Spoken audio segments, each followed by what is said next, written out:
how many years have you been cycling for?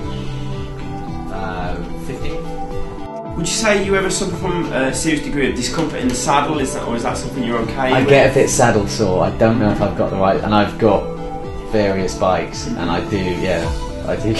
Yeah. Just on the bones, really.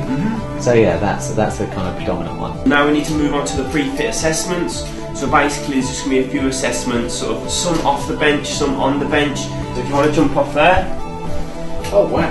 Yeah. So according to this, I'd say you'd have like a medium or a neutral arch. Yeah. So there's definitely an arch there. It's maybe slightly higher on the right foot than it is on the left.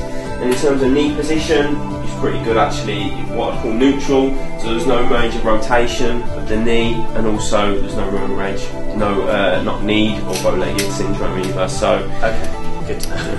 Yeah, it's pretty good, yeah.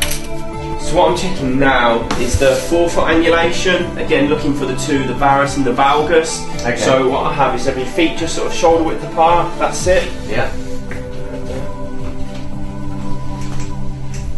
Yeah, so there's a general, what we call varus angulation to your feet, so that's basically like that, which is normal. The left actually angles quite a bit more than the right, so there's a slight imbalance with the angulation of the feet there. Okay. So the two tests we're going to do is a straight leg raise and a hip flexor test. Okay. So what I'm going to do is take your leg and lift it upwards, arcing at the hip, and then the next one we're going to do is going to have your leg in this position, moving backwards in towards you. Is that okay? Yeah, that's fine. So the only difference with this test is all I need you to do is relax the weight in your leg as much as you can. So it's me feeling the pressure rather than you lifting it up yourself. Yeah. Okay?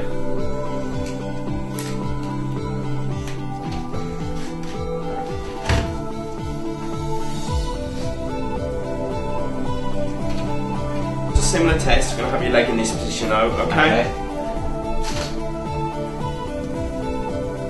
So if you stand shoulder width apart, go down towards touching your toes, and then stop. And if you start to feel the tightness in your hamstrings or the lower back, and then hold that position for me. And your back, it was fairly flat at the lower back, a slight curve on the upper back. Yeah. What I'm going to be looking for is going to translate that position to you on the bike. Yeah, you're not probably best to knock it into the first one.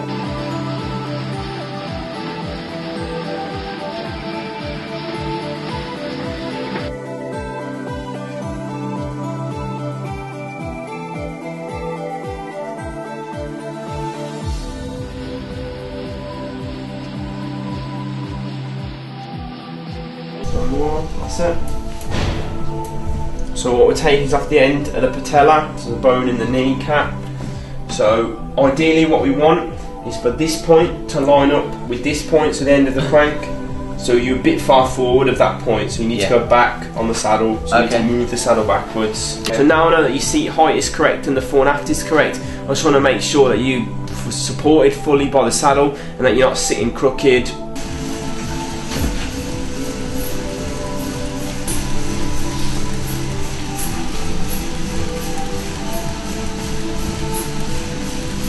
Your sit bones are here, like if the saddle's not wide enough and your sit bones are here, there's a good chance they won't locate onto the middle of the saddle, so you sit off crooked, so you're sort of sitting like this, so slightly rotated on the saddle, so there may be a chance that the saddle is not wide enough for yourself. So this saddle's slightly wider, so that one measures at the widest point 143mm, this one measures 155mm. So this hopefully is going to allow your sit bones to be fully supported.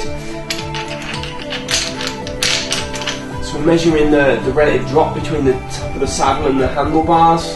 Yeah. So you're currently on about 5.5cm, which is well within sort of your comfortable range based on your lower back flexibility. So I don't think we'd really have to alter the height of the handlebars. So you're not inhibiting your hips when you're pedalling round, so you've been able to put out the maximum power basically. Stem on the other hand, a bit long. Is maybe a bit long, yeah. So there's a bit of stretch here across the shoulders and the top of the back. So a bit more bend in the elbow, and a bit more relaxed across the upper back. So you probably need a slightly shorter stem. So this will be placed in the front of the shoe. As you can see, it's wedged valgus, which is that way. Yeah. So that's valgus, that's varus, and it's 1.5 millimeters. So you see that's slightly thicker on this end than it is on that end. So that's going to hopefully push your foot over like that. So if you imagine you're coming out like this, we tilt your foot and bring it back in towards the bike, because that'll just be placed in the front of the shoe.